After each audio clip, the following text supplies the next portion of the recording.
Warning: some contents may be disturbing. Viewer discretion is advised.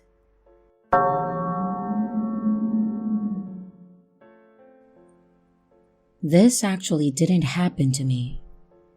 It is a story that happened to my aunt back when she was in her mid-20s, and I'm going to say that it's an incredibly intense story, and this should definitely serve as a type of trigger warning. And like I said, she was in her mid-20s, and this happened back in the late 80s, a few years after I was born. Unfortunately, all of this had been told to me as I was just a baby when it happened, so I may miss some of the details, but I don't think it diminishes the overall story. This story happened while they were still married, but he is her ex-husband now, so I think it counts. My aunt and uncle met back when they were in high school, and they became a couple back when they were about 18. From there, they got married at the age of 22, and then were trying to have a kid, but come to find out, my uncle was sterile and they couldn't have kids. From what I've been told, this caused some problems between them, and they were on the edge of divorce, but they decided to go into counseling to try and fix it. From there, they supposedly got to a point where they were okay and things were essentially repaired. This was apparently not true at all. They were actually in a worse situation than before. Apparently, when they went to counseling, my aunt's husband started down the path of becoming super religious. And while there's nothing inherently wrong with being religious, he took it to a whole other level. He apparently became super controlling over my aunt and started making her go to church with him and start cutting the family out of her life. It hit the point where she told us that they were doing great together and that we didn't need to worry about her. But on the other side of that fence, he was abusive, controlling, and just genuinely doing whatever he could to ruin her life and make her miserable. She said that it started with him telling her that she needed to repent and beg forgiveness from Jesus. She said that she was okay with this and saw that maybe devotion to a higher power would be enough to keep them together. She started going to his church, she started praying nightly with him, and they started doing nightly Bible reads. Slowly, the controlling behavior started digging in. He started telling her what she could and could not eat. He started telling her that she wasn't allowed to leave without his permission. And after a while, he started controlling the music that she could listen to and what TV shows she could watch. Basically, anything that was violent, sexual, or had inappropriate language was banned from their house. Her husband literally hit a point where he was treating her like a child and running every single minute of her life. This would be bad enough, but things actually started getting worse with him. After he was at a point where controlling her wasn't enough, he started physically abusing her when she got out of line. All the while, he would be citing biblical scripture to her about things that were barely relevant. The big thing that happened between them actually happened about a year into all of this. My aunt had managed to get away from him for a little while. I had no idea how and spoke with a lawyer. She was able to get the paperwork started for them to get a divorce, and she brought it to him and told him that she wanted out of their relationship. While I commend her for being bold and standing up to him in this situation, it's not something that typically goes well with dealing with an abuser, and this did not go well. As soon as my aunt started talking about divorce, he started screaming at her about the sanctity of marriage and yelling about how her asking for a divorce was a literal slap in the face of Jesus. She told him that his abusive behavior was the exact opposite of what a true follower of his religion would have been doing. And then he went berserk. He went off on her, asking her how she could dare call him a blasphemer. And at that point he snapped. He started saying something about how she was possessed by Satan. He started telling her that the devil was using her to attack him, and that her inability to have a child, even though it was him that was sterile, was proof that she was nothing more than a puppet for the demons. He then grabbed a knife and then told her that he had no choice but to kill her in order to prove his love to Jesus. That night, that man stabbed my aunt 7 times. He used the kitchen knife and stabbed her over and over until he was sure that she was dead. Then he left her to bleed out. And fortunately, my aunt was way more of a fighter than he anticipated, and she had managed to actually survive the attack. She managed to knock the phone off the base that was in the kitchen, and she dialed 911, and by some modern medical miracle, she made it through. As for him, the cops actually arrested him in a church, apparently after he attempted to murder his wife with multiple stab wounds, and thinking that he had succeeded, he drove to the church that they attended, covered in blood, and asked the priest to say a prayer for him. Instead of sitting and praying with him, he called the cops. It's almost ironic that he tried to kill my aunt because Jesus wanted him to, and she survived. Then he went to a church, only for the religious figurehead to betray him and turn him into the police. It almost like attempted murder for your spouse isn't something that Jesus or really any deity would want you to do. And that's an absolutely crazy hell way to think. My aunt fully recovered. She does have some gnarly scars on her stomach and chest now. But I'm just grateful that she made it, and that this guy is in prison for the rest of his life. Maybe someone out there really was watching the situation and made sure that it went the way that it actually was supposed to.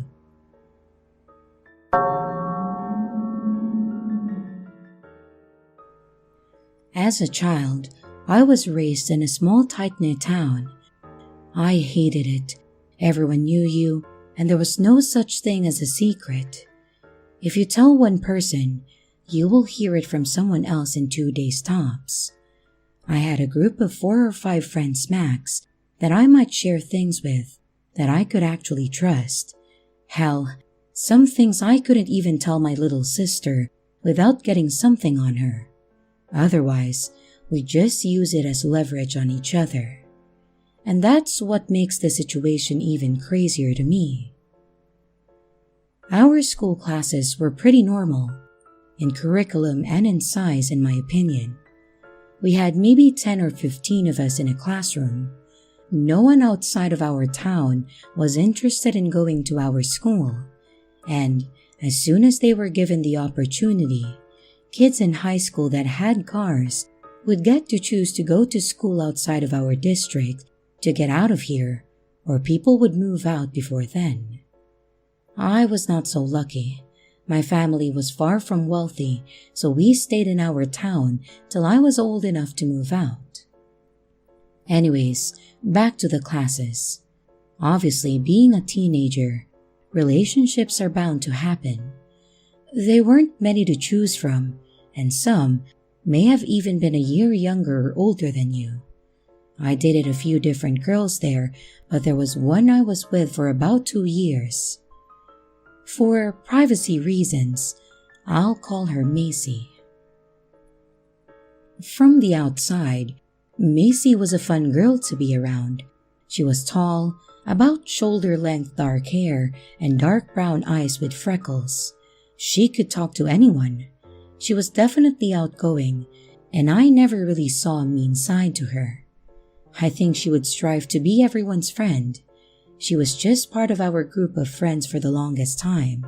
She wore makeup and dressed more feminine, but also loved going down by the river with me and my friends to catch things, destroy things, and maybe enjoy some drinking.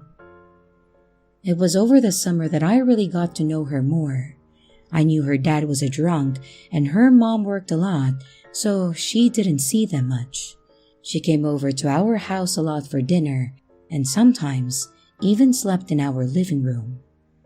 There was one time that she had gotten into an argument with her father. He had grabbed her and started choking her when her mother finally convinced him to let her go, but her mother told her that it was best for her to leave for a while. She came over in tears and I helped her calm down, and I think that really solidified our relationship in a weird way. I was angry. My parents weren't perfect, but they would never hurt us kids. How could a parent do that to their own kid? It was worse when the cops showed up and did absolutely nothing. They showed up to their house, took him in. He said he was sorry and was able to come home after sobering up. Like that changed anything though. She practically lived with us at times. She slept on the couch. Sometimes she'd fall asleep in my room and I'd sleep in the living room. We acted like a normal couple for the most part, hanging out with friends together, always walking to class together, things like that. But after a while, I started seeing a different side of her. I noticed some of the smallest things would set her off. If a friend teased her about something, like throwing a ball weird, and I didn't immediately defend her, she would be pissed. It started as her just ignoring me for the rest of the night. Then she would complain to me in private about how she was embarrassed. But then it started to become more public. She would call me out in front of our friends and even my parents and then storm off. This was my first real relationship, so I didn't really know how to react to it. I would go through the motions, apologize and make up, and we'd be fine. However, it always seemed to get worse. The more serious fights would happen when it was just us. She'd kick things, punch things, scream if she could, and sometimes she would even hit me. It was actually just punching me in the chest or smacking me in the face, but it was still unusual. I thought surely it had to do with her father being the person he was. Maybe this was what she did because she was used to it. So I would do what I could to calm her down, but it stopped working after a while. I would have to lock her out of my room or I would leave until she calmed down, but of course, that's when the accusations would fly. She would start getting loud and push me while at school, and it was embarrassing for me at that point, so I would just walk away. For some reason, when I did this, she thought that I was trying to hide from my other girlfriend. She started accusing me of cheating on her, and she'd always show up at the door of my classroom and wait to see if I walked out with another girl. We had a group project in one of my classes, and I was paired with my friend, Jeff, and some girl that I didn't know too well. And when I was leaving the room, she punched me in the face and started saying that she finally caught me. I remember the girl just looking horrified as she tried leaving without Macy noticing her. People were starting to gather, but she had her eyes locked on and jumped on the girl's back and started slamming her around. I managed to get her off of the girl and told her that we were done. I remember that I called her psycho or something equally hurtful because the look in her eyes changed to sorrow, and she ran off. I, of course, got called to the office and had to explain what happened. Macy ended up being expelled, and I told them it was my fault, hoping that the other girl didn't get any trouble. And I ended up being suspended for the quarter. I finished my suspension, and as awkward as it was, I returned to school to be the center of discussion for everyone. I didn't get to hear much on what happened to Macy, except for what my friends knew, which wasn't much, until I returned. I heard her parents were forced to put her in therapy, and possibly some kind of school for troubled teens, but I never saw her again. That happened about 18 years ago. Right after high school, I left that town. I wanted to go somewhere that was a lot more alive and meet people that I hadn't known my whole life. My sister and I even inspired our parents to get out of there a few years ago. However, they still surprise me with the amount of information, news, and gossip they tell me about people that live there. That's where it gets crazy. Around the time of our 10-year high school reunion, people started trying to contact me about getting together.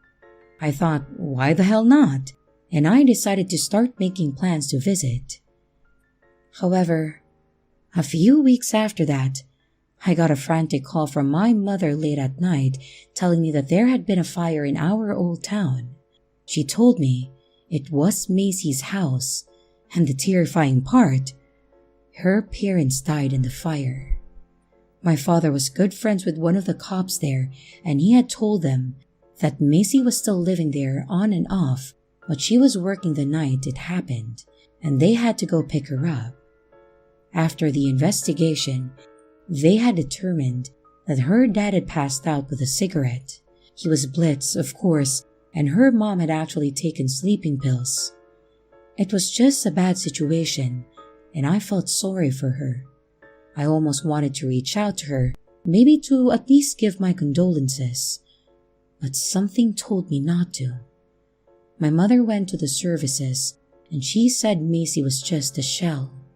She just sat in the front pew staring straight ahead until the services ended. Afterwards, she said she was nowhere to be found, so my mother left her card with the other items and left. After that, I never heard about Macy or her life until last year. This time, my friend actually texted me and sent me a link to a local news for our old town. It started as a suspicious fire. Police were called to an old barn that was on fire behind one of the bars. Someone apparently walked out back, smelled the smoke, saw the flames between the trees that separated the property, and then called 911. After they put out the fire, they found a man's body in there. He had been stabbed multiple times, bludgeoned with a shovel, and doused in some kind of oil and set on fire. They couldn't ID the guy because he didn't have anything on him. That was crazy enough, right? Not at all. Not for that place. Rumors started flying pretty quickly. People started talking, but not to the police, but that didn't stop them from finding out. That's when my friend started filling in the blanks where the story left off. He still lives there. He actually took over his parents' drugstore, so he gets just as much information. The guy ended up being identified as the owner of the bar. They figured this out because his wallet was found in the dumpster at his bar, but his cash was missing. Coincidentally, someone showed up at a different bar, flaunting cash and buying everyone drinks, saying it was in this guy's honor. Thing is, they hadn't publicly announced this guy's identity, so the police took notice of this. The girl was picked up and questioned when she finally confessed to the murder. And you know where this is going. It was Macy. She was apparently dating the owner, or at least there was something going on between them. However, he was married. Rumors are that the wife found out and the owner tried to break it off with Macy, and she wasn't having it. And now that she is locked up for this, the rumors are coming back that she may have been involved in her parents' death. So, not only did I date a not-so-stable girl in high school, but she turned out to be a murderer. So I guess I got lucky at that time. But it does make me think what could have happened if I did reach out to her when her parents passed. What if we didn't move? Could I have been a victim? I also think if this was related to her childhood, and if that could have made a difference as well. One thing I told my friend though, is that he'll have to come to see me from now on, because I do not want to step back in that place.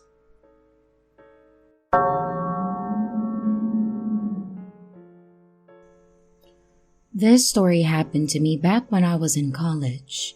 I would have been around 21, I believe, which means that it would have been around 2010. And back then, I used to be a bit socially awkward. Okay, really socially awkward. And I lived on campus for most of my college career. Because I've always been a bit of a loner and a bit of awkward, I've never really been one to make a lot of friends. And until that point, I've only ever had one boyfriend in high school, and we just kind of decided to go our separate ways after dating for half a year. And when I say dating, I mean basically just talking in the hallways a lot. So yeah, you could say that I was a bit inexperienced when it came to boyfriends and relationships in general.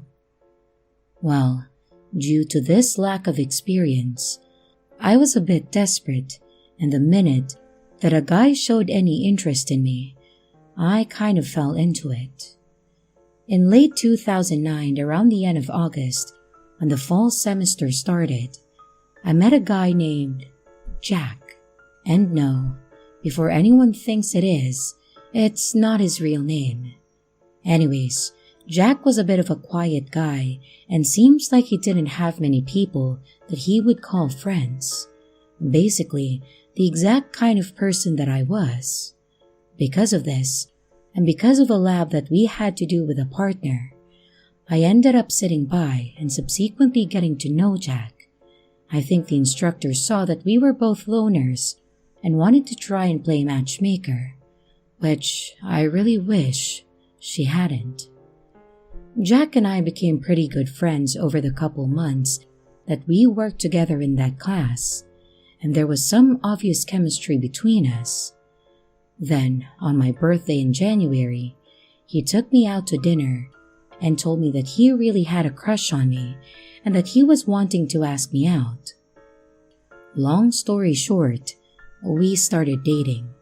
Of course, and again, I was inexperienced in the world of dating, and it pretty much felt the same to me, except we talked on the phone more and about deeper things. The relationship was going pretty well, honestly. We had our class together, we worked on various projects together, we studied for our exams, and while we were dating, I honestly was looking at Jack more of a best friend than a boyfriend. Obviously, I know now that it was likely that I didn't actually have feelings for him. But back then, I just kind of thought that this was what being in a relationship was for people in college. I mean, sure, others would go to parties, go drinking, clubbing or whatever, but that just wasn't who we were.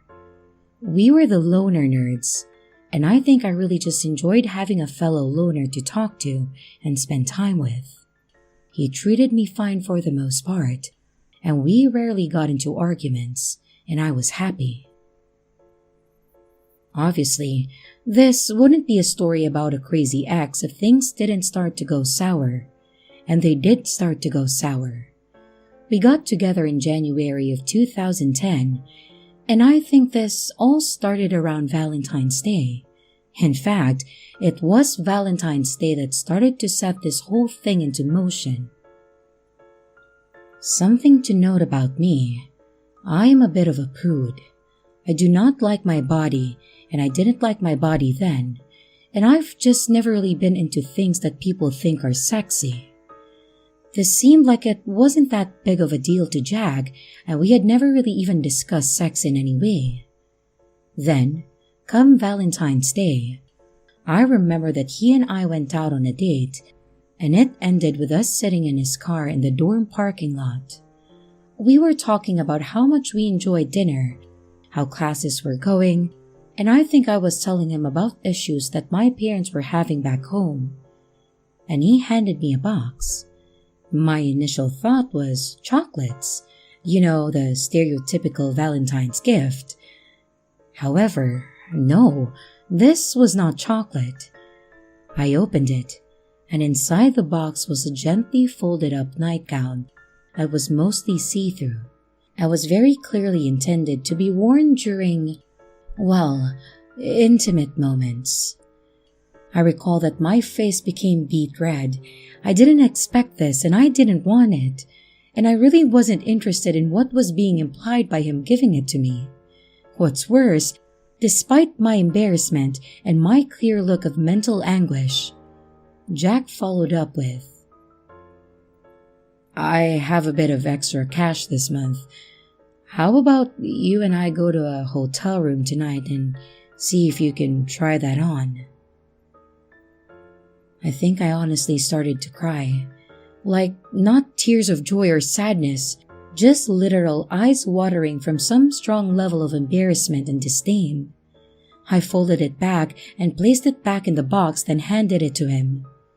I told him that, as much as I really like him, and as much as I appreciate the thought, I was not ready for this relationship to go to the next level. I remember apologizing over and over again and just telling him that I was not ready. And after a few moments and heavy sighs, he turned to me and handed the box back. I was a bit upset, but he comforted me with, "Look, I'm not trying to pressure you. I really do love you and I want to be with you for the foreseeable future. So, what I want you to do, I want you to keep this, and then, when the day comes that you're ready, it'll be there. That way, I don't have to go through the awkward process of returning it, and we can still call it a gift. Is that okay?" And, of course, I accepted this proposal. I would keep it and then it would be there when I was ready. I told him that I didn't know when that would be, and he seemed genuinely okay with it. Everything about his statement, his behavior, and his attitude, all of it seemed genuine and I believed him. This was, unfortunately, where our relationship started to fall apart. We would spend time together and he would be super clingy, and then, by the end of the night, he would seem like he was super distant, like the night was great until it was over. Then, he would be upset. In hindsight, makes it super obvious why, but back then, it was just odd behavior for me. Anytime we would watch a movie that involved anything sexual, he would always get, well, let's just say, weird. Then, when nothing sexual happened between us, the next day he would be super pissed. I would ask him what was wrong, and he would always go off on me over literally nothing. He once yelled at me that I was awake too late after we had spent time together, because I posted a meme on Facebook about half an hour after he'd left. He seriously exploded because I shared a stupid meme after he'd left and told me that if he wasn't there at night, he wanted me in bed and asleep. That was actually one of the worst fights and where the already crumbling relationship seriously took a turn. After that night, when he would come over and be together, he would be super controlling, asking me where I was going every time I got up, asking who I was texting and who was texting me, and asking what I had done that day and scrutinizing every single thing that I said. Then, after he would leave, he would wait about 20 minutes and he would call me. I made the mistake of answering a couple times, and the times I answered, he actually yelled at me asking why the hell I was still awake. He would text me randomly throughout the day and ask me, more like demand, that I take a picture of myself and whatever was in front of me. So, to put it simply, he became ridiculously controlling and wanted to know every single detail about everything that I was doing. Again, this was my first relationship with an adult, the first time I had a boyfriend that I actually spent time with, and I had no idea what the hell I was doing or supposed to do. Then I actually had an event that gave me a bit of clarity. I was talking with my mother one day, literally talking to her about her going through a divorce with my father, and he texted me with a, "Hey, I want a pic of you." I think my tone changed and my mom noticed because she asked me what was wrong, and I broke down. Within a few seconds, I went from trying to comfort her to bawling my eyes out and telling her all about Jack and how he was ruining everything. I seriously just let it all come out. She straight out told me to dump him. She told me that she was unhappy in her marriage with my dad and that's why they were getting a divorce, and that she didn't want me to end up with someone that I didn't love or end up unhappy. At that point, it just kind of clicked. I had to break up with him for my sake, and I didn't want to end up in a loveless relationship with a man that controlled my every move. The next day when he came over, I told him that we needed to split up. He was, of course, furious. He started in with anger, then he started threatening to hurt himself, and then he started calling me every single awful word that he could think of. Obviously this hurt, but I let him finish it up, and then explained to him that I needed some time alone because of my parents getting a divorce and that the stress of my family breaking up was getting to me. Yes, this was a lie, but it was the best that I had. After I said that, he just kind of stood there, said that he was sorry, and then left. It was quite the amicable breakup that I was hoping for, but it was a breakup, and that's all that mattered. I honestly thought that it was over after that. Again, my naivety got the best of me. What I didn't expect was the barrage of calls and texts that followed. Jack would not leave me alone. It would be, "Hey, how are you?" in the morning, and then "You're such a stupid..." Well, I'm not going to finish what he said, but you can assume. This went on for a week, and then the "You don't know what you're missing out on" kind of text started, alongside pictures of his privates. This guy seriously went full-on creepy in a matter of around 8 days. It's pretty bad when I could even figure out that he wanted to be with me for literally just one thing. This went on for a couple weeks until the final night and the final event between us took place. It happened on the night of my mother's and my brother's birthday. They actually share the same birthday, so we always make it a point to have a family dinner out wherever they choose. We were out enjoying ourselves and having a great time at dinner, when out of nowhere, Jack seriously walks into the restaurant. I saw him walk in, and I saw him tell the waiter that he was with our party. He walked right over to the table and put his hands on my shoulder and squeezed, and started to say hi to my mother with the fakest voice that I've ever heard. The tension at the table was immediate, and my mom had never seen him, but it was obvious who he was. What's worse, he had the audacity to angrily ask who the hell the guy at the table was with us. And I said it was my brother, and then said that he needed to leave. My brother asked me if he needed to take care of this guy. I told him no, and honestly, it was a disaster that ended up with my brother and Jack getting into a sort of shoving match, and the manager dragging Jack out of the restaurant in a half-assed chokehold. Thankfully, they let us stay when I explained that Jack was my ex and that he had walked in to cause problems. They could see that I was being honest and told us that they would make sure that he didn't try to come back. After we ate, and after the embarrassment had worn off, we walked outside to go our separate ways.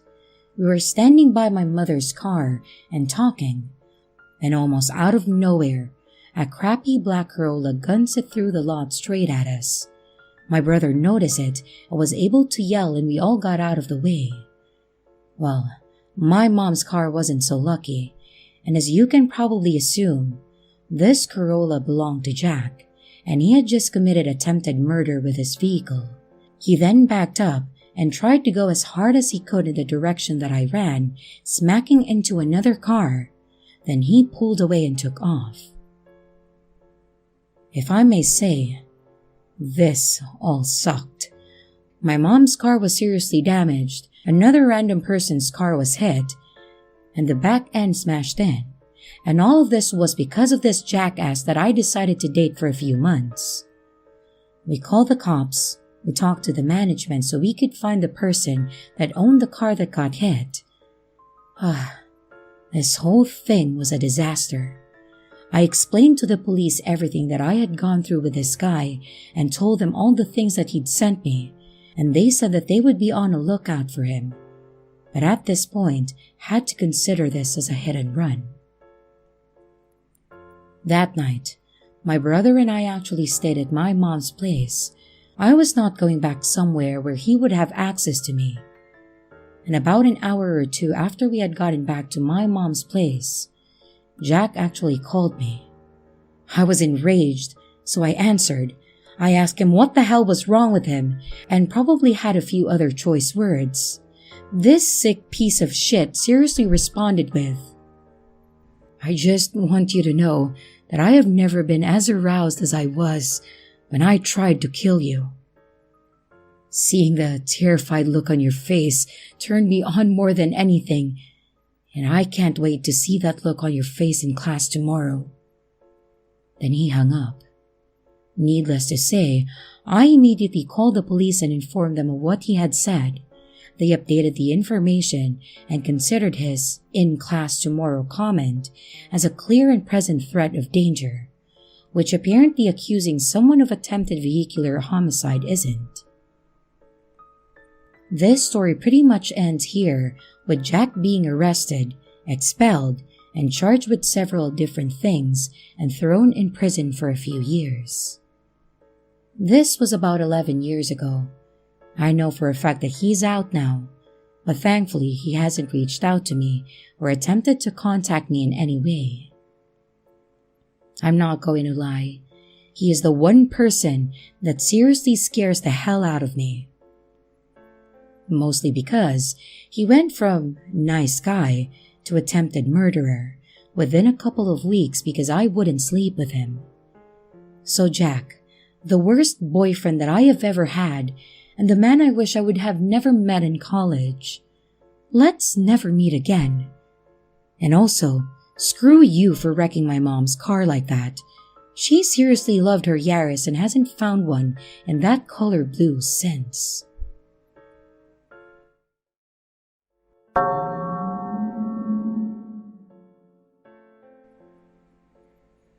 Just over 10 years ago, I was dating my first ever girlfriend.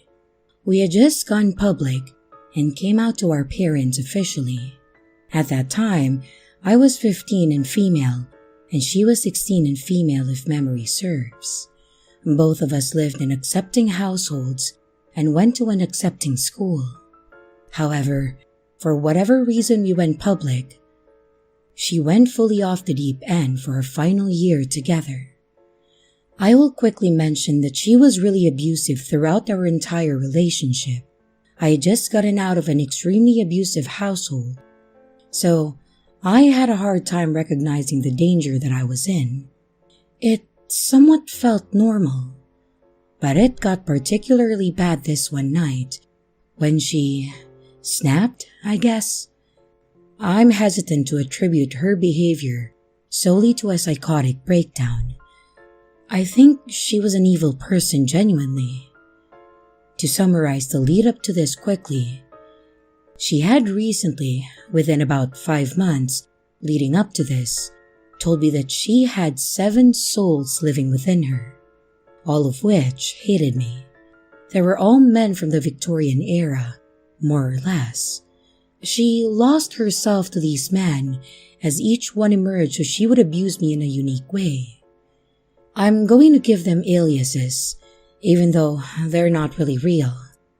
And I'm still afraid of her, or them, I guess. Duke. Duke liked to choke me in my sleep. Harold hit me. Han would try to cut me with knives when I was sleeping. Theo would ignore me or give me silent treatment. Gerald would force himself on me while sleeping, and Tim would pick apart my appearance and bully me.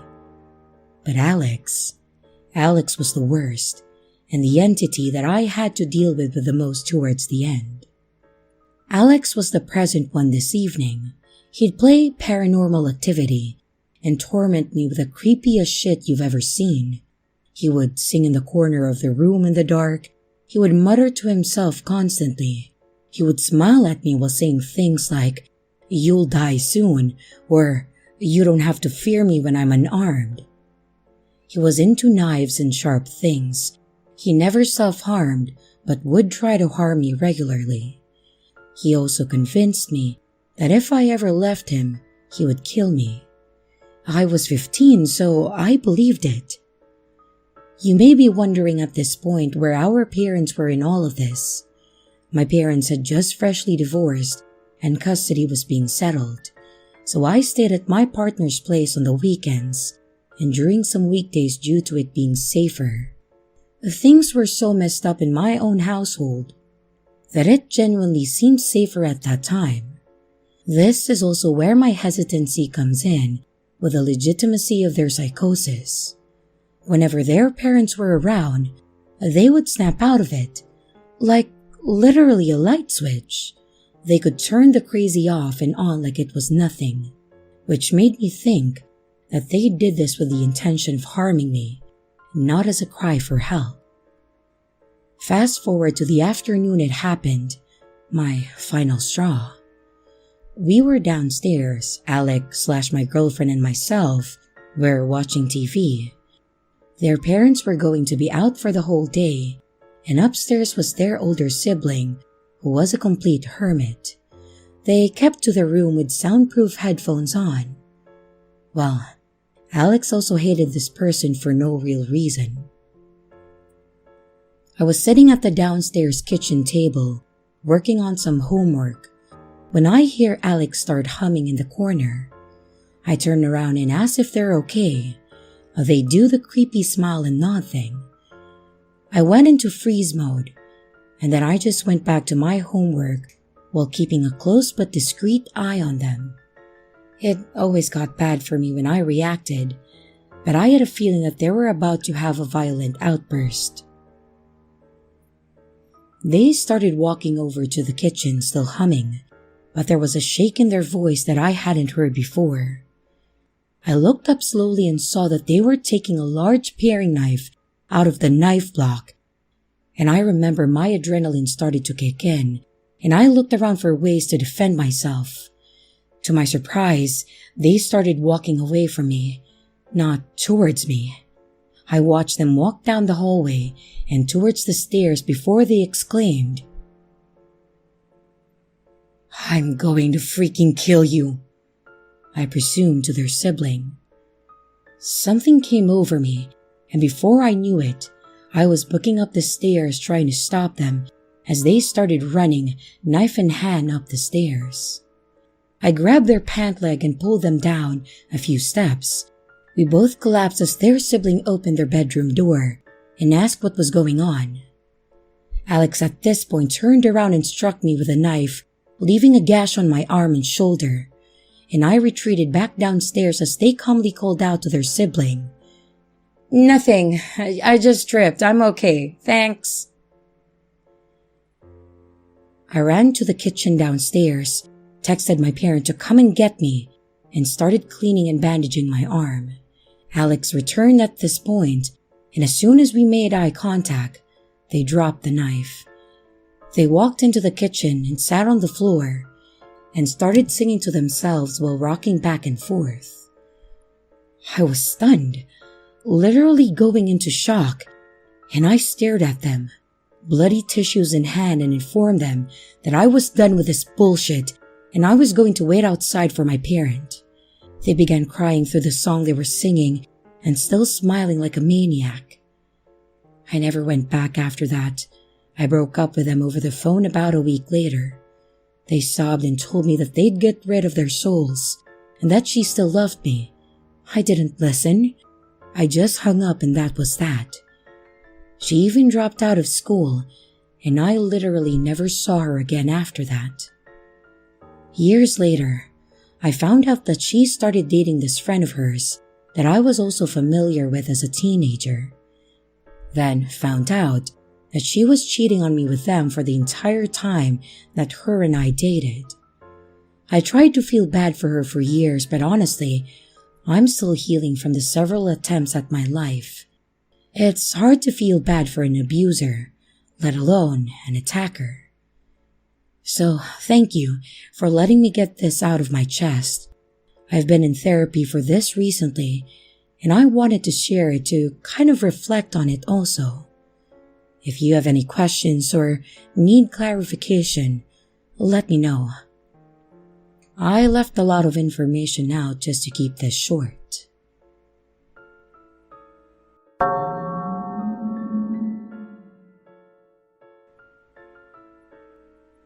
Back when I was single and I used some online dating pages, I had a few dates that were probably in the category of awful and painful, but only one that was really creepy.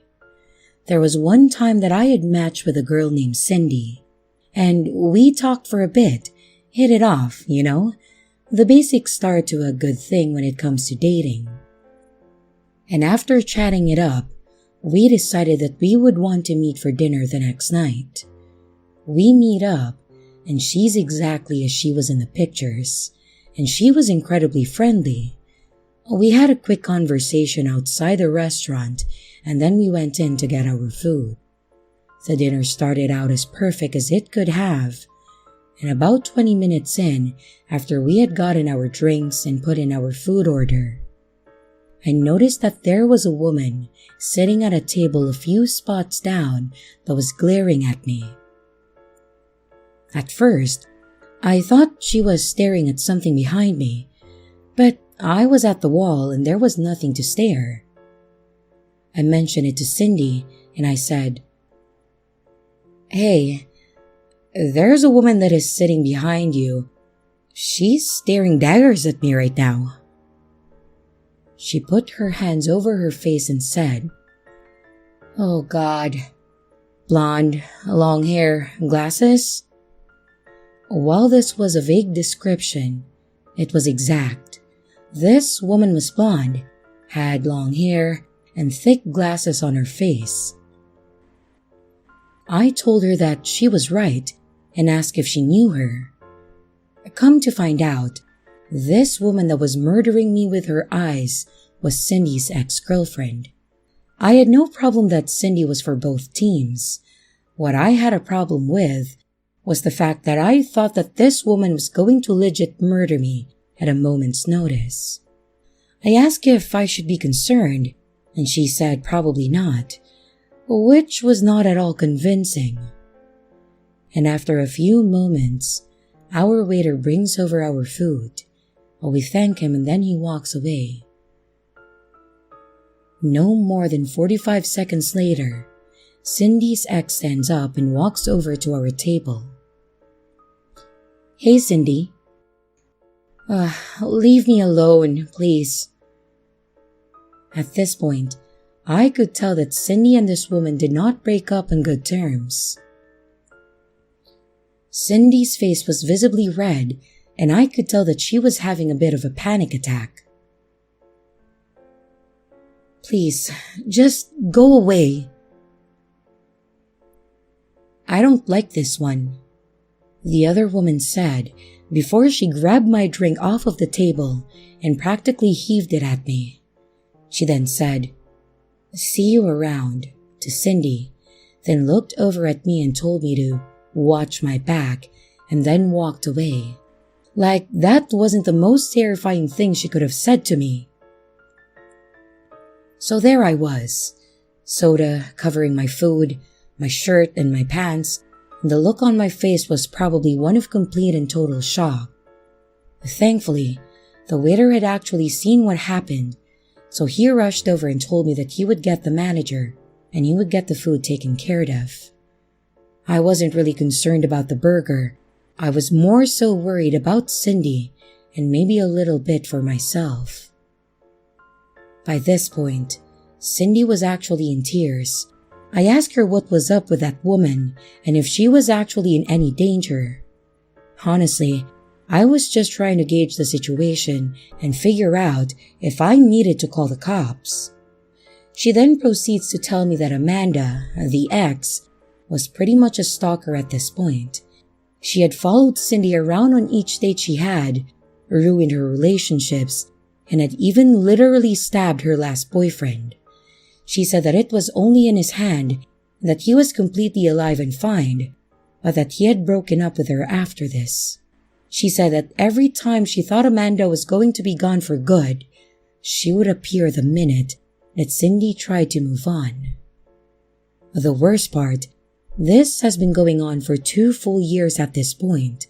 She said that she'd filed a restraining order, she contacted the police, and nothing was ever being done about it. She said that for some reason, the authorities were taking it lightly and that they weren't really doing much to keep Amanda away. She told me that the stabbing incident had happened over 3 months ago and that she waited this long to see if maybe it would work to get rid of Amanda. Well, it didn't. Amanda was very much there and very angry. At the end of the date, after we had dinner and talked more about this Amanda, Cindy told me that it was best that we didn't see each other again. She apologized and said that if Amanda ever disappeared entirely, she would give me a call and then maybe we could try again. I agreed and we went our separate ways. On my way home, I called my brother to tell him what had happened, and he honestly laughed at me. He then told me that I was played and that Cindy was just trying to get free food and that Amanda was her wing woman. I started to believe him, and I was actually a bit upset that I had fallen for it and that they were such good actors. That is, until the next morning. I got up and got my coffee, then went to take my dog for a walk when I saw the end result of Amanda's anger.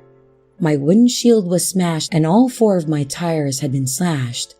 On top of that, the phrase, "She's mine," was spray painted on the hood.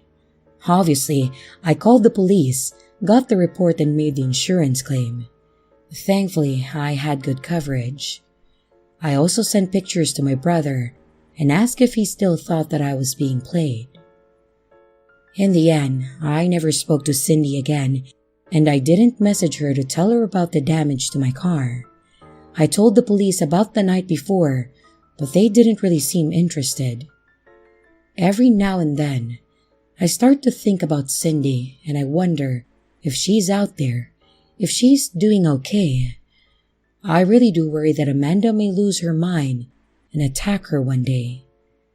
I guess my final thought: to Amanda, the absolute psychotic ex-girlfriend of Cindy, I hope you and I never meet again.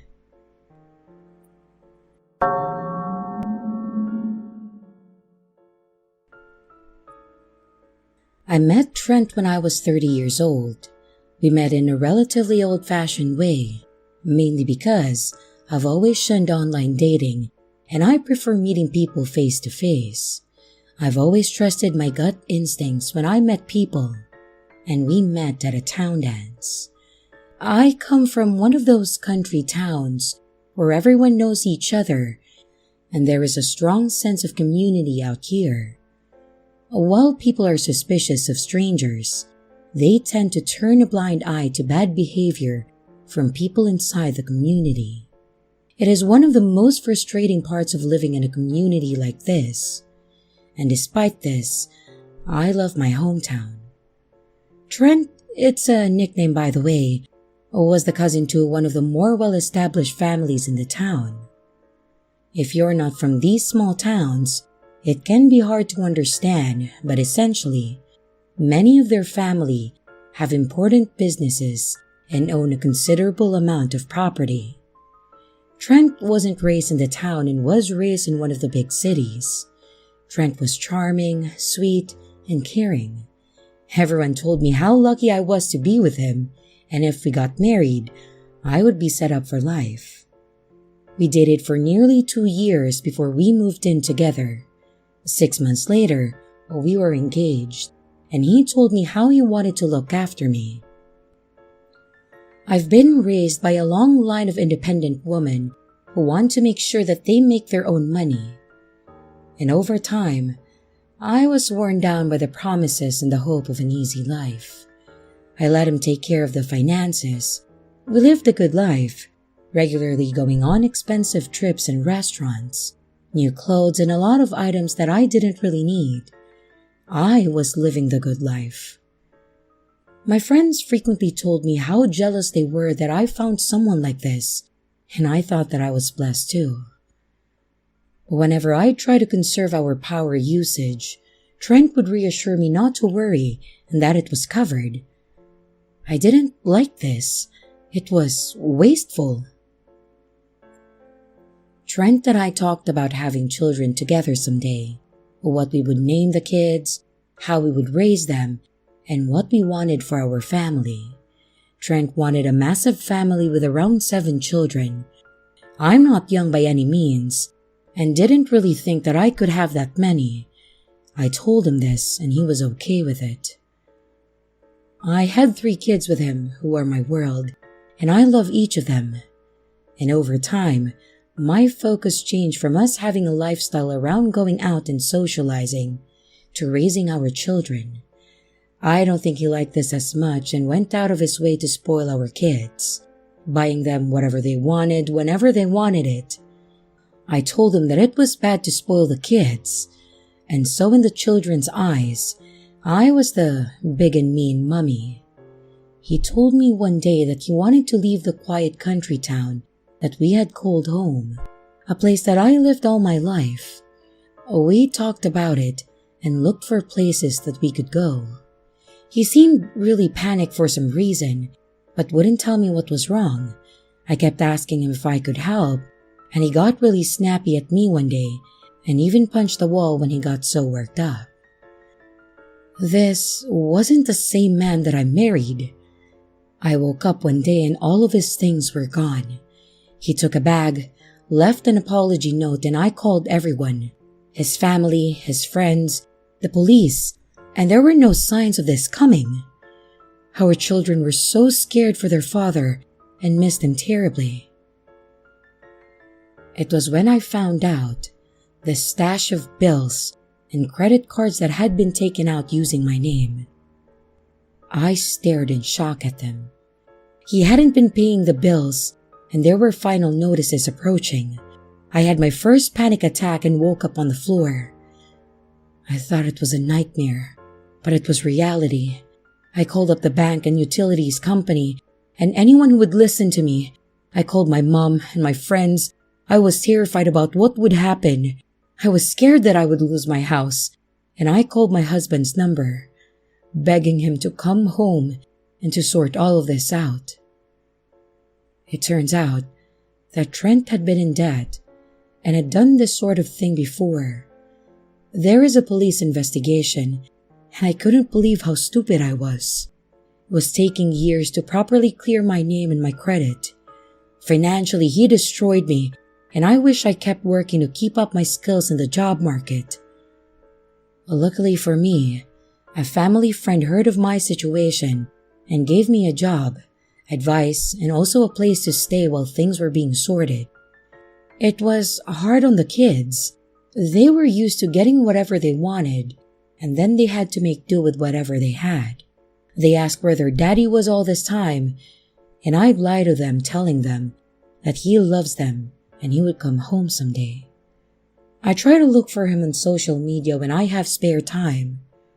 One time I found him, and he was already with another woman.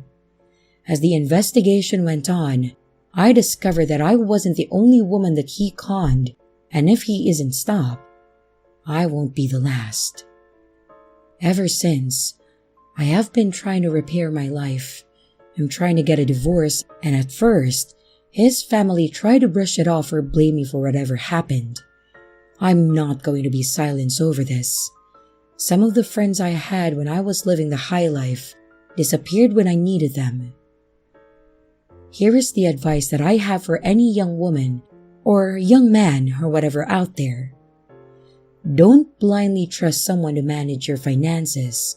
Always at least be involved in the process and keep an eye on your money. If possible, also keep up with your skills in case something happens where you need to rejoin the workforce. 'Cause I really wish that I did.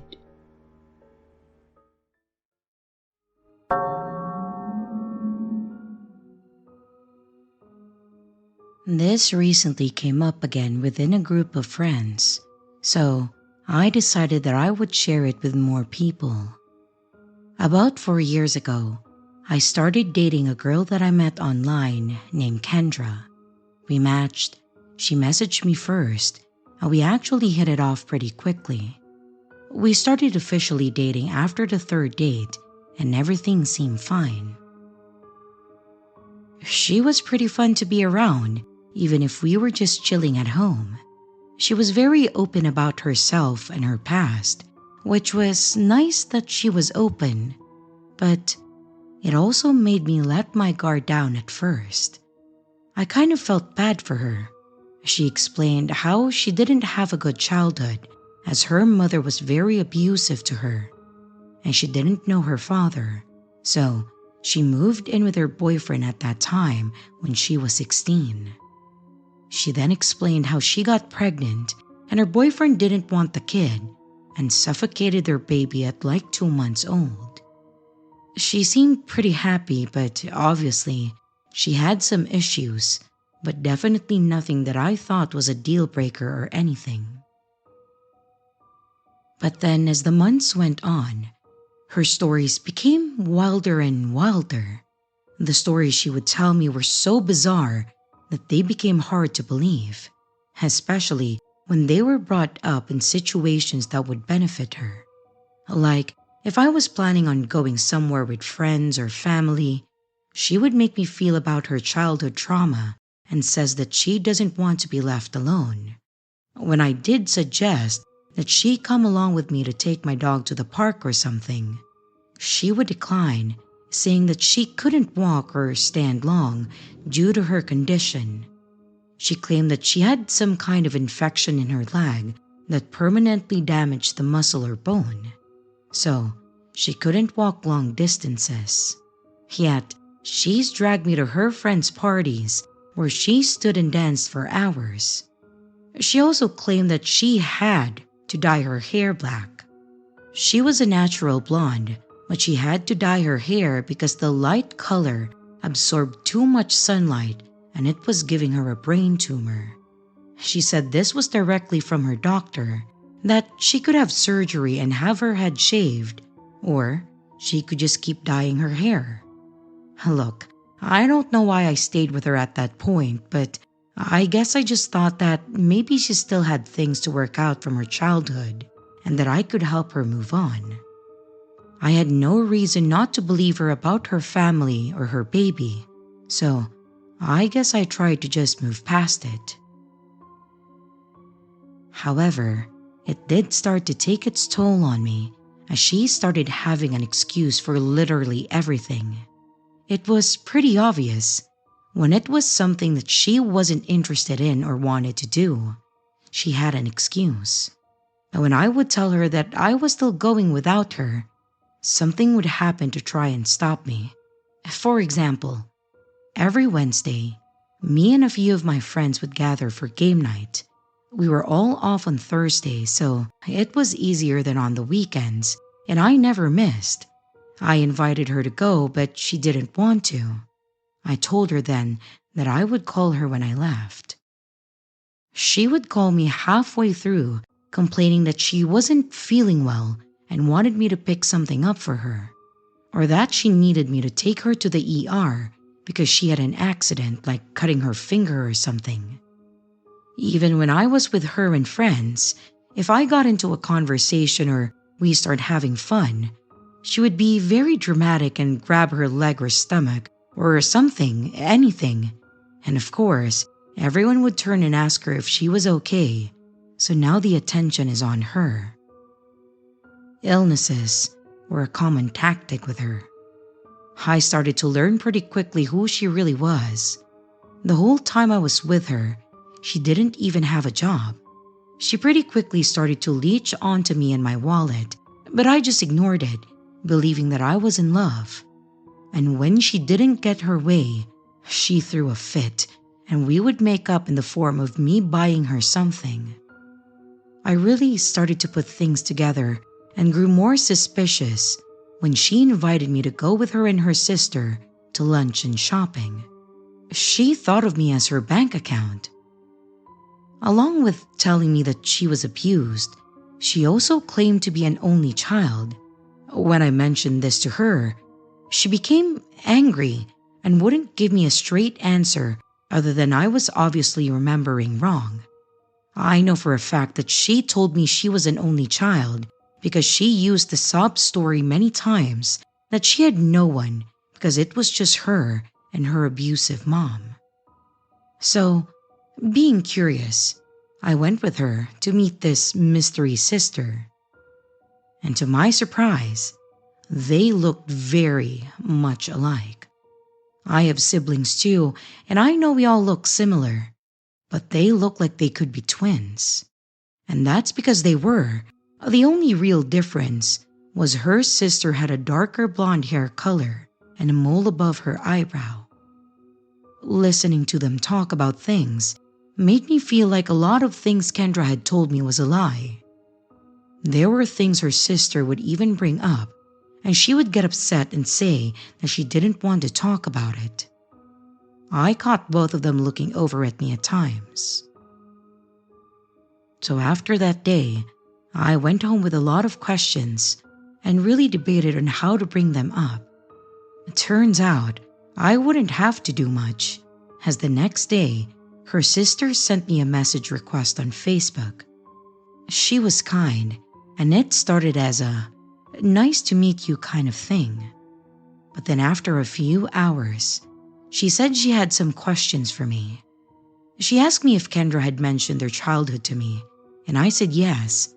But after us both beating around the bush some more, it was finally revealed that she was never abused. In fact, Kendra was the abuser.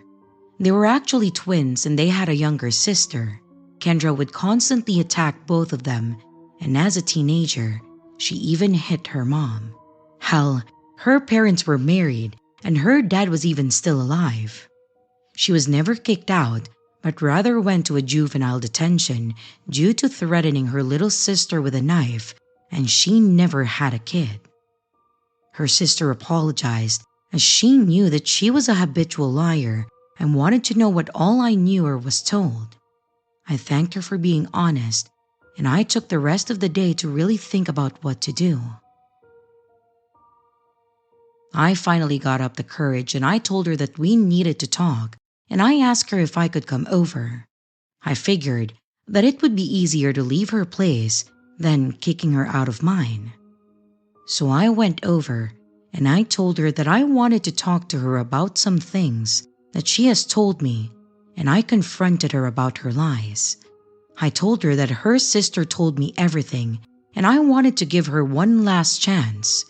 I wanted to hear the truth from her, and I wanted to know why lie about any of it.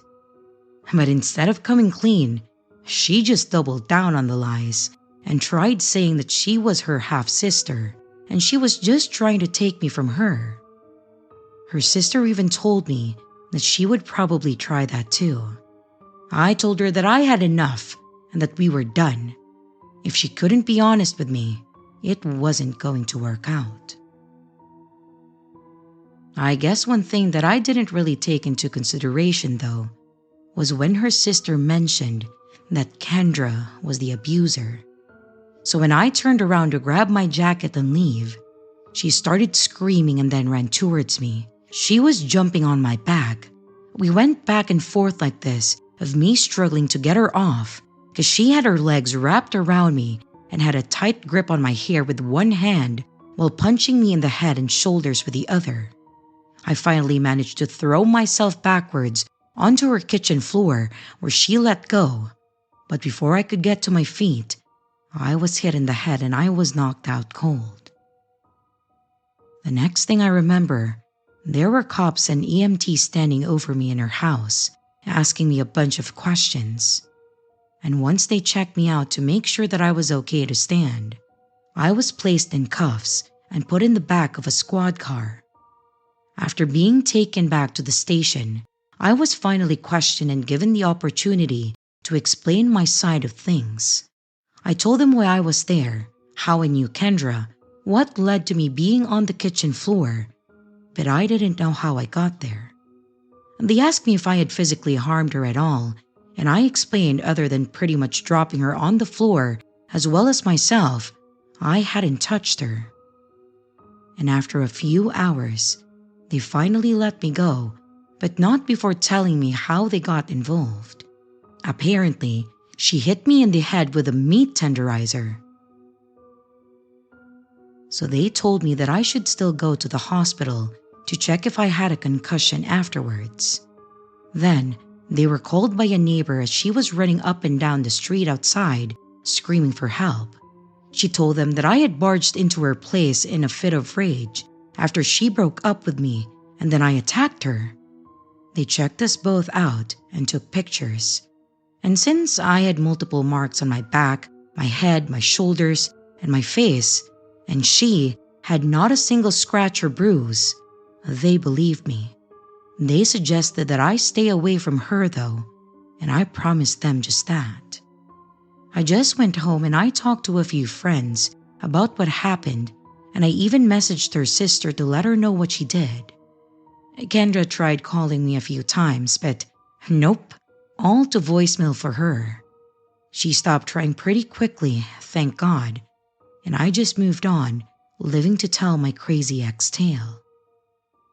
Until this past Christmas, when she tried to add me on Facebook, that was an immediate block.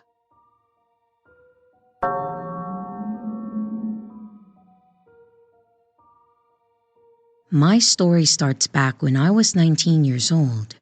As a lot of young girls do, I didn't have the best self-esteem, and I clung to people that showed interest in me, be it just platonic or romantic.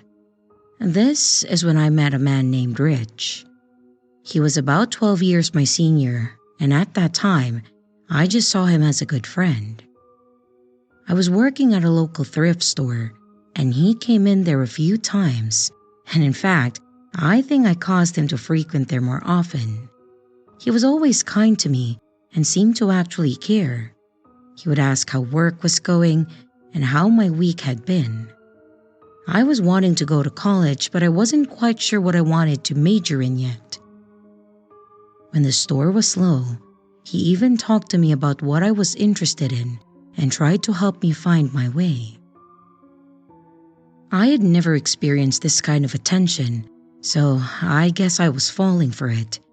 It started as me just hanging out with him after work as friends.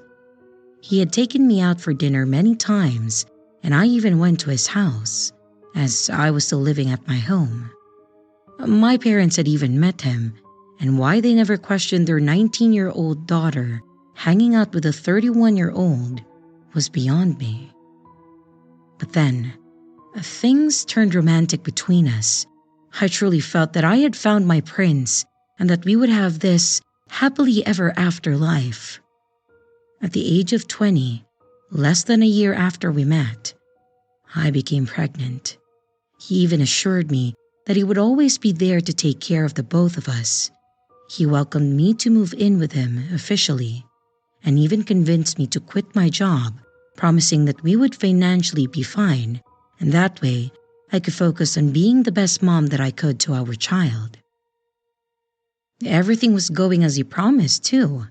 The whole time that I was pregnant, we were in that honeymoon phase. He did everything for me. He went to all my appointments, he helped me when I was sick, and he even catered to my silly cravings. But then, when our daughter Adelaide was born, I fell in love all over again. Even after she arrived, we were doing great. We were both happy. She was healthy, and we learned how to be the best parents that we could together. We did have a few moments here or there, like when she would wake up throughout the night or when nothing we would do seemed to comfort her. But I thought that that was just the nervousness and stress of being a parent. My grandmother, though, has been my rock throughout my life, and she was on the speed dial at any time that I had concerns. Needless to say, she helped me through a lot. But things started slowly turning sour day by day, and it really broke me. It would start as Rich having to work late a lot, so I saw him less. And when he would come home, he seemed to be in a bad mood, or just really didn't want to talk about it. He was an electrical engineer, so I'm sure that it was stressful, as all jobs have their bad days. But he just never seemed to want to talk to me about it anymore. And then he would just call me to say that he wouldn't be home for dinner, and not to stay up for him. Again, he would claim that it was work-related, but I had my doubts. And when he finally arrived at midnight, or even later, and passed out on the couch. But I had my doubts when he finally arrived at midnight, or even later and passed out on the couch. In fact, I started seeing him less and less as a whole. I would see him off in the morning, but then that was about it. Even on the days that he was off or had an event to go to, he did not want to be around me. He stayed out, and he didn't have me go with him. He used to take me and Addie to his parents' place on occasion, but when I got ready to go once, he got mad at me for assuming and then left us there. It got to the point that the only time that I left the house was to get the mail or occasionally get groceries after nagging him about it being low. He failed to realize this because he was hardly home to eat with us. He became verbally abusive and mocked me when I tried to ask him for the simplest things or for any kind of intimacy from him. I craved our conversations, our silly inside jokes, or even just holding each other on the couch. I became severely reclusive and depressed. I hardly talked to my friends or family, and I certainly didn't get to go anywhere or do anything because I didn't even have my own money. Hell, I even tried talking to him about going to school so that I could help pay for things, and he wouldn't have it. He would shoot it down every time, saying that it was too late for that now and that I was stupid for even considering it. As I mentioned earlier, the only thing other than my little girl that kept me going was my grandma. I talked to her about everything, and when I stopped calling her weekly, or seemed to want to talk very long, she surprised me with a visit and brought her homemade chicken casserole and some groceries. I broke down, and I told her what had been going on, and she told me that I needed to give him an ultimatum and stick to it. Rich was definitely verbally abusive but never physically so she definitely gave me the strength to do it.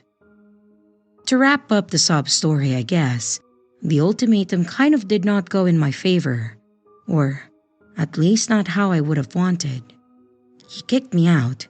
He told me that I was just ungrateful and that I could just leave. I tried talking to him about Addie, but that's when he dropped it on me that he couldn't care less about her as she didn't believe that she was his kid.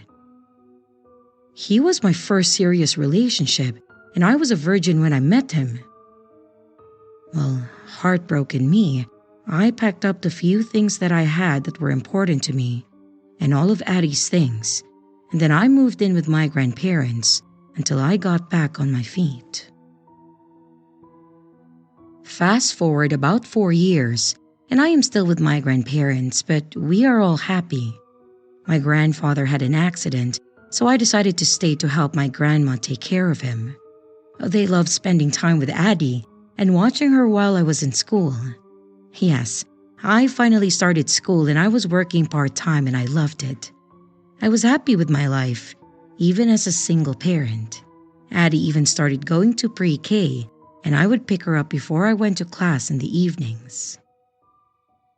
Well, that's where things went downhill again. The school Addie was going to was very big on security, which is why I chose them. So when I got a call from them saying that someone that was not authorized tried to pick her up early, they called me immediately. Only my grandparents and sister were on the authorized pickup list. I left work and I went to the school when I saw cop cars around. I had to show ID and I had to be checked before they let me in. Little did I know that the cops were there because of me and Addie. The principal described the guy that attempted to get Addie, and when they refused to let them, saying that they would call me first to ask, they stormed out. That's when they called me, and shortly after, they had a lockdown as they saw the same guy walking the fence of the play area where the kids were about to be released from recess. And rightfully so, they feared that he may try to do something to the kids or even abduct Addie. As you may have guessed, it was Rich. I hadn't gotten as much as a phone call from him in years. And here he was, trying to take our kid from school, and our kid that he wanted nothing to do with.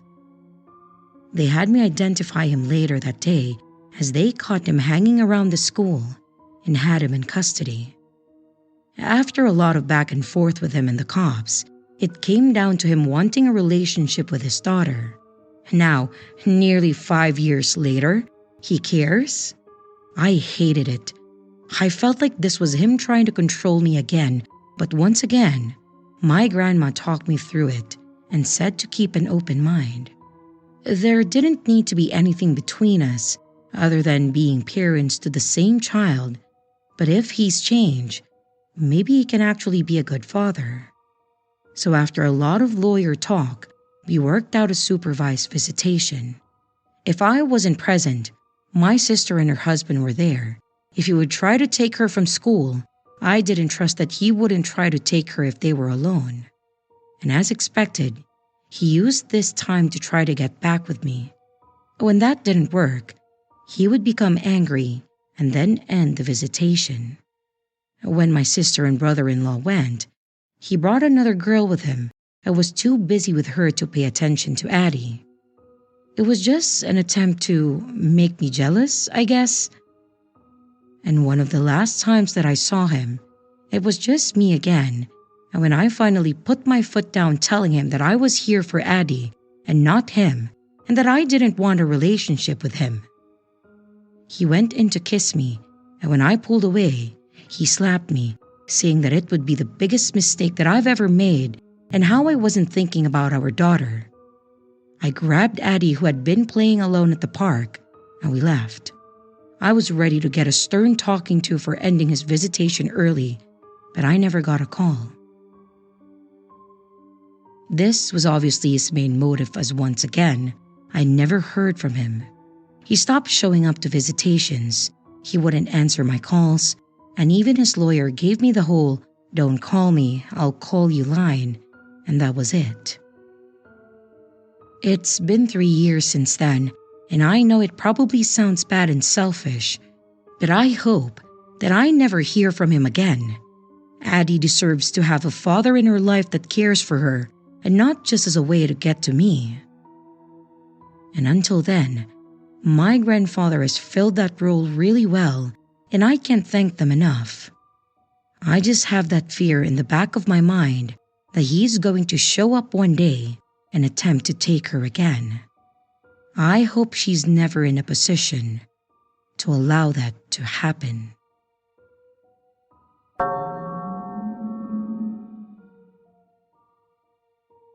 Back in 2017, I was in a pretty healthy relationship. Charlotte and I had been together for almost 3 years, and we were thinking about the future. We started looking at apartments together, and if things continued to go as well as they had been, I was going to save up to propose to her. However, even though a lot of the places we looked at were her choice, and she seemed so excited about this, she threw a huge curveball at me. She told me that she had a great career opportunity in Oregon. We lived in Missouri. At first I thought, okay, a cross-country move is a huge step, but I was willing to do it if it meant a better life for the both of us. And even if it was kind of scary, moving out of state could also be exciting. But much to my surprise, her plans did not involve me. She said she wanted to make a life for herself out there first before she thought about a relationship.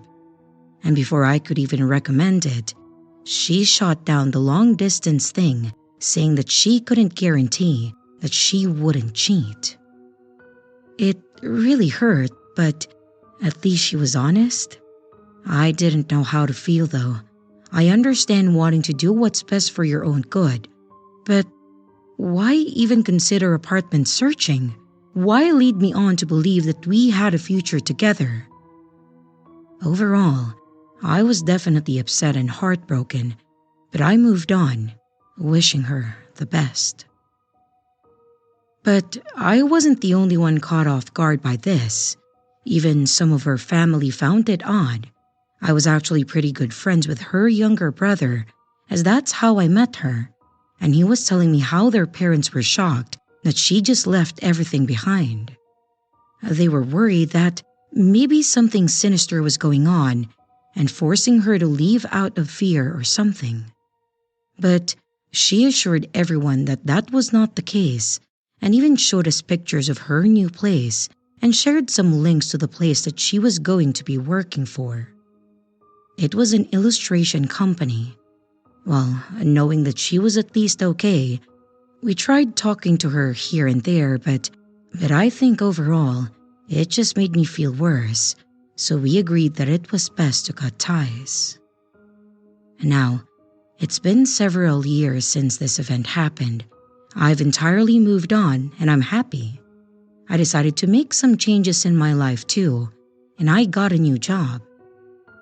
I met a girl named Valerie that worked at the same place as me, and I could instantly tell that there was a connection. We went on a date, hit it off immediately, and we had been together for about 4 years now. Charlotte wasn't even a thought in my mind. I was still good friends with her brother, but we hardly talked, but that was just life. So, needless to say, I wanted to propose to Valerie, and when I got hints from her and her friends, I took it as the go-ahead. Things definitely felt different, but in a good way compared to Charlotte. And to make it the second best day of my life, she said yes. At that point, life started moving pretty quickly. So when I was waiting in line to get coffee, I didn't notice the people around me until I heard my old nickname, making me look around. That's when I saw Charlotte. We hugged, and I asked her what she was doing here.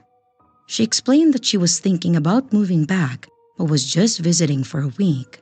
We quickly caught up for a bit, and she suggested that we grab a coffee or lunch together sometime. I agreed. I gave her another hug, and then I left.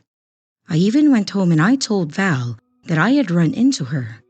We were very open with each other, and she knew of Charlotte, so she saw no issues with us catching up either. It was probably a few days after that we met up at the same place. We sat and talked about the past years. She showed me so many places of Oregon and places that she went to, and even a few famous people that she met through her work.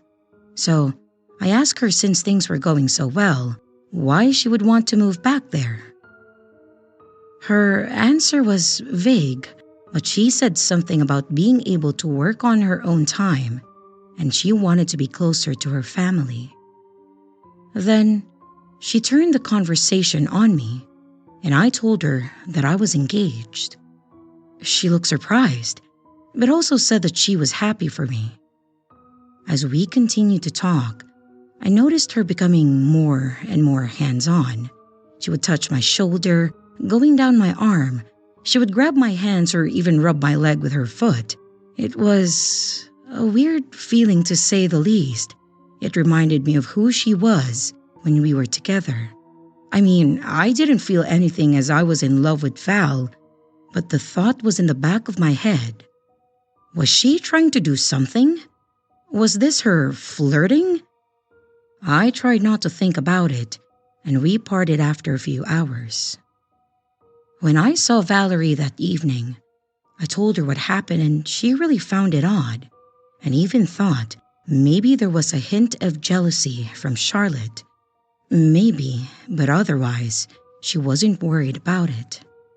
So, again, we moved forward with our life, and I got random casual messages from Charlotte.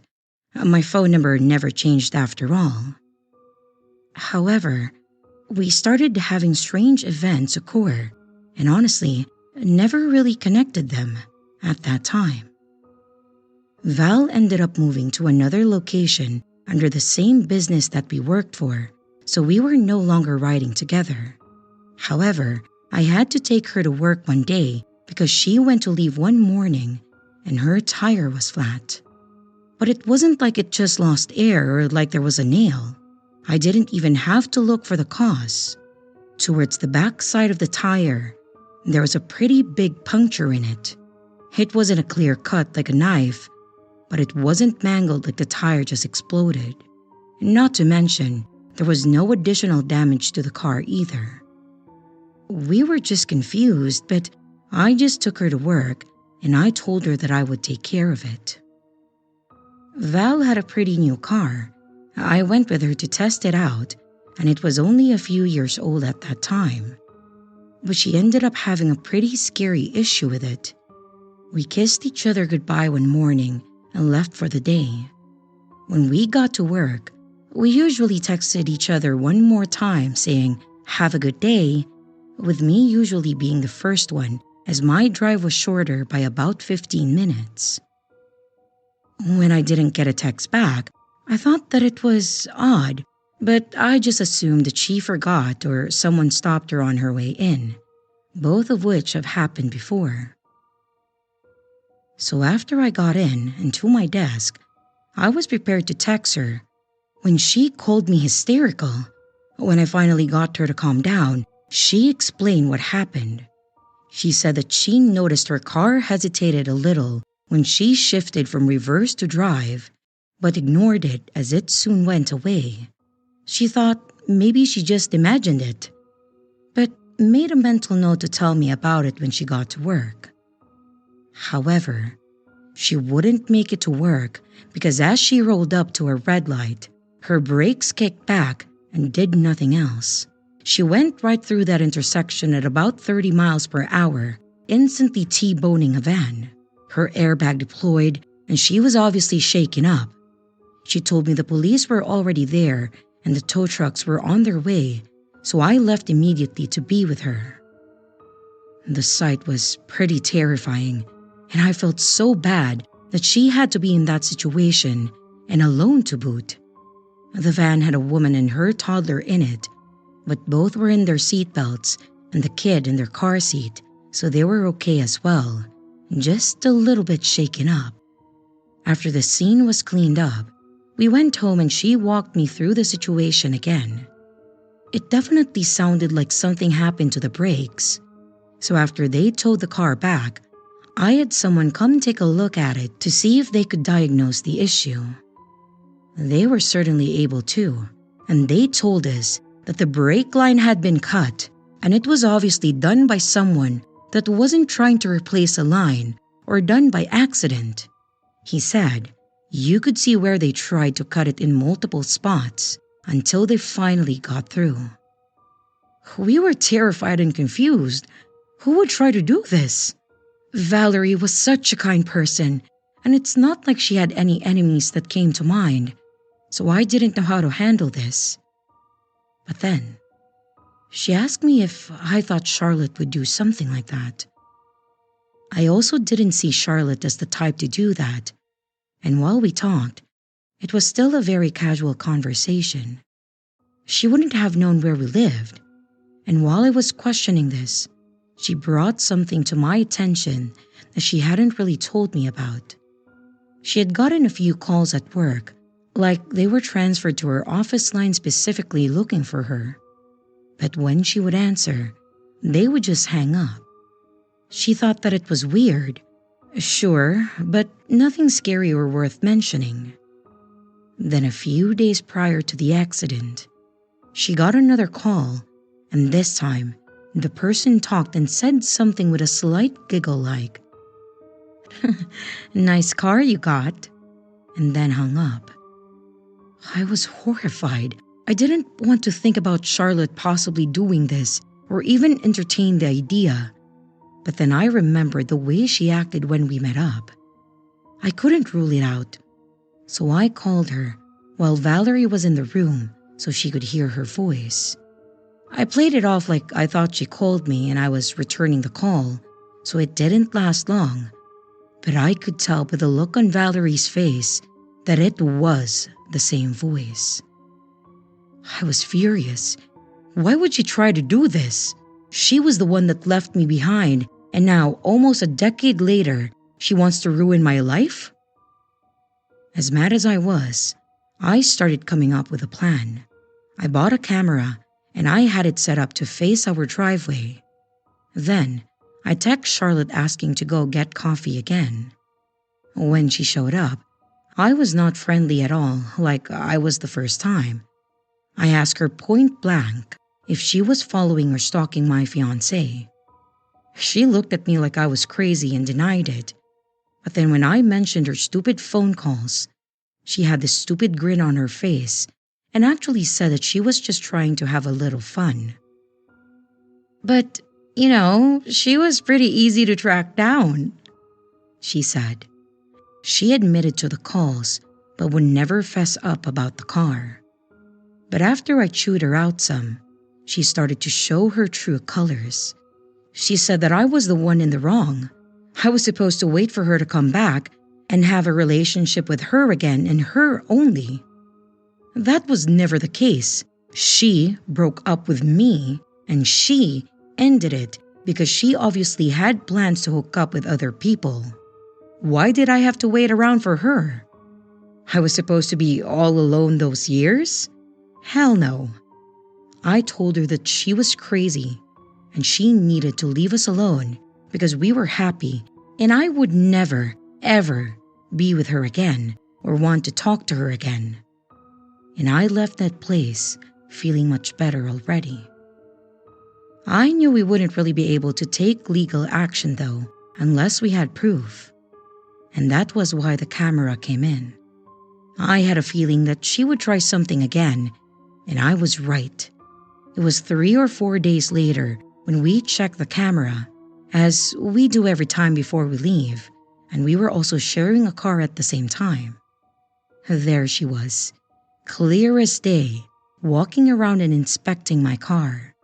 She then proceeded to pour something in my gas tank, wiped off the side and the cover, prints I assume, and climbed on the hood and pulled her pants down and squatted. I'll let you fill in the rest. Charlotte has absolutely lost it. I have never seen this side of her, and I was frustrated and embarrassed that I ever let her back into my life. Sorry, this took so long, but to wrap it up, we pressed charges, filed restraining orders, and were able to sue her for the damages to my car, at least. And as we expected, we never heard from her again, and thankfully, her brother had no ill will towards me either.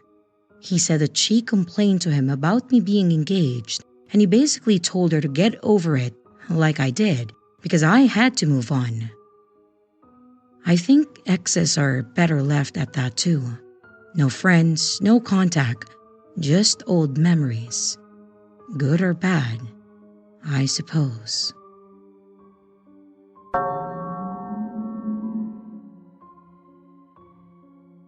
I have a story that I've been wanting to share with the world for a while. A story that really taught me a lesson about trusting people and made me realize that things can go really bad, really fast. I am going to add a bit of a trigger warning here, as this story does end in a horrifying way. This happened a while back when my high school ex-boyfriend, a guy we're going to call Christian, came back into my life after close to a decade of being out of touch. Back in high school, Christian and I were really close. He was probably the most connected relationship that I've ever had, if that makes any sense. He was actually the first guy that I got with, in multiple meanings of the word, and I thought that he and I had this really bright future planned out. In my head, we were going to get married, we were going to have kids, and we were going to grow old together. In reality, Christian didn't want more than a high school fling that he planned on cutting away from the minute he graduated. He ended up telling me as much only a quarter away from graduation. We were talking about the future, and when I asked if we were going to stay in state, he said that after May, there was no we. Well, needless to say, we broke up that day, and it crushed me. Fast forward around 8 or 9 years later, and I'm single, living my best life, and just doing whatever life brings my way, when out of the blue, I get a friend request on Facebook from a face that I hadn't thought about in ages.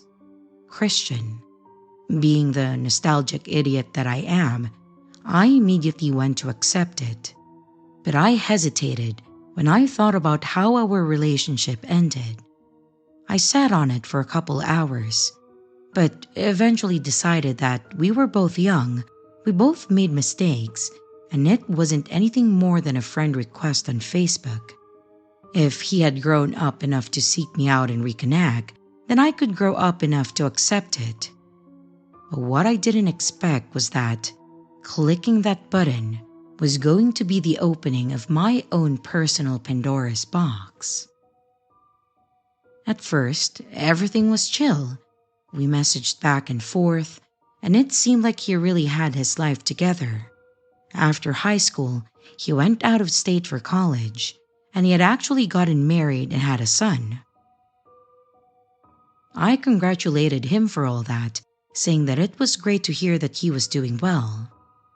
But then, he told me that he and his wife had gotten a divorce, and she had done everything that she could to keep his son from him, so he was actually moving back in with his mom for a bit to get back on his feet.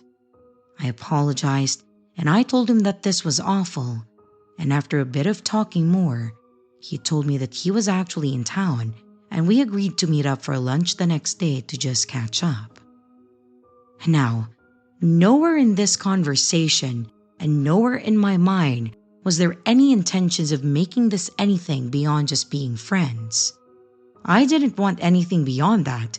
I just wanted a friend and wanted to meet up to catch up with him.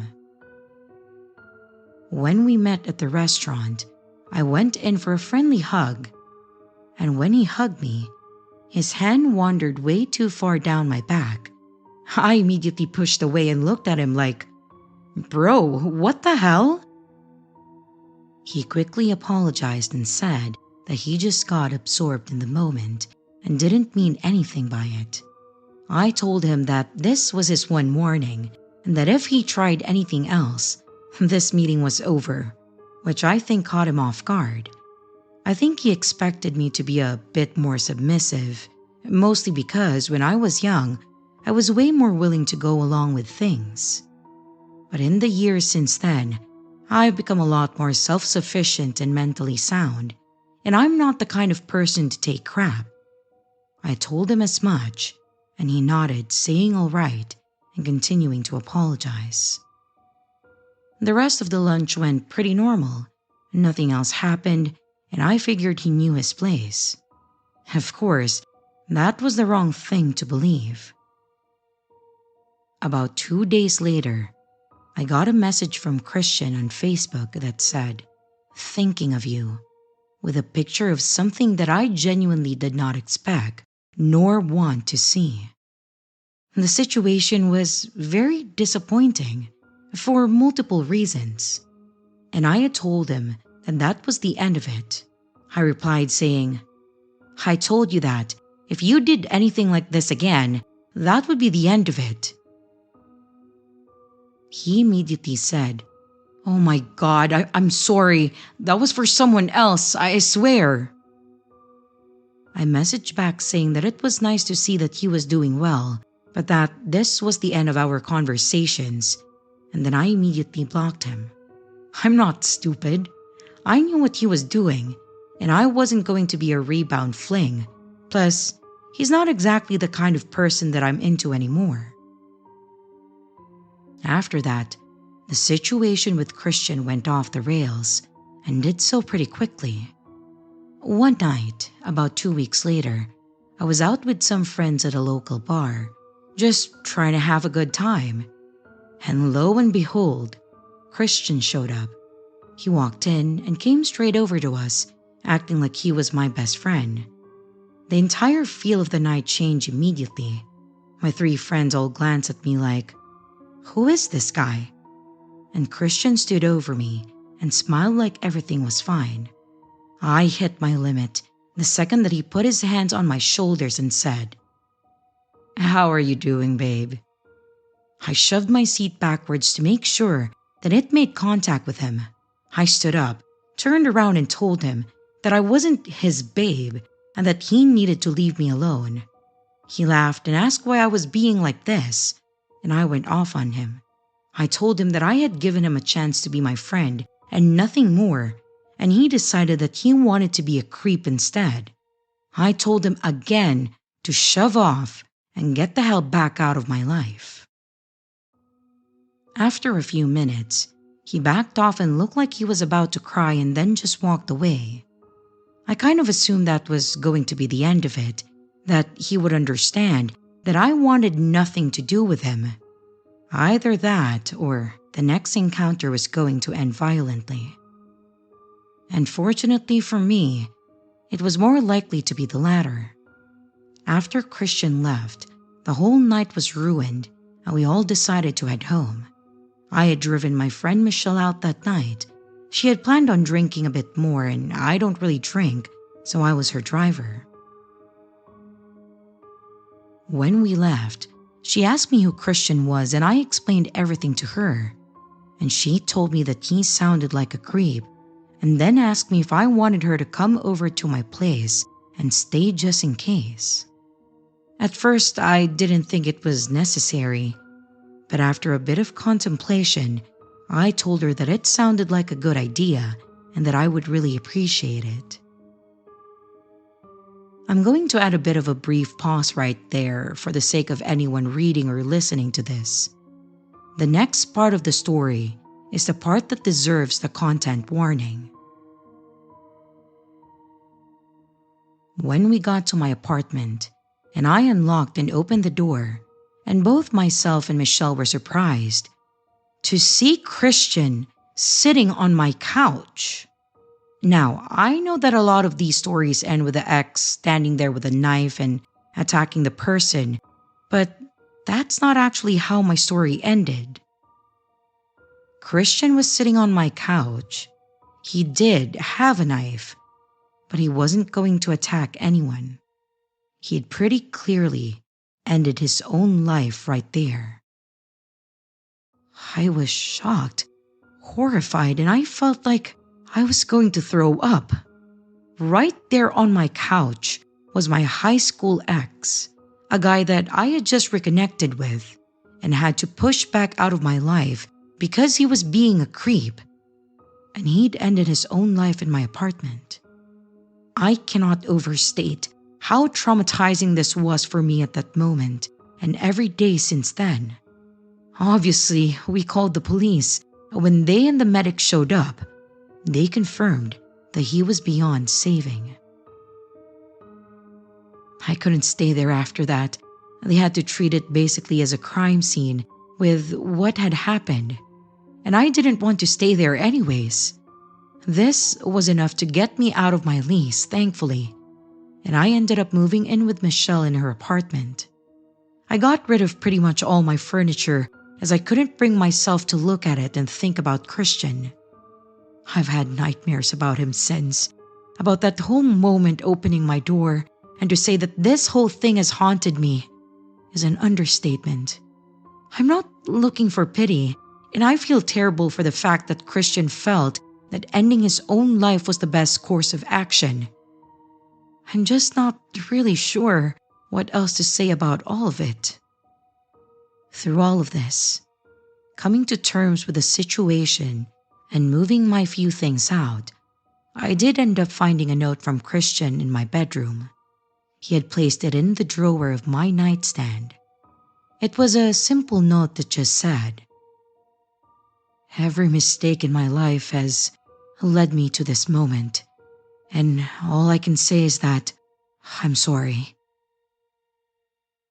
It's not exactly closure, and not exactly something that helped me move on from it, and I don't know if I ever will get through it. Hello everyone, it's your creepy sister here. Thank you so much for watching the video. I really appreciate it. I would also like to give some extra love to my Patreon members, my channel members, and also my tippers. Thank you so much.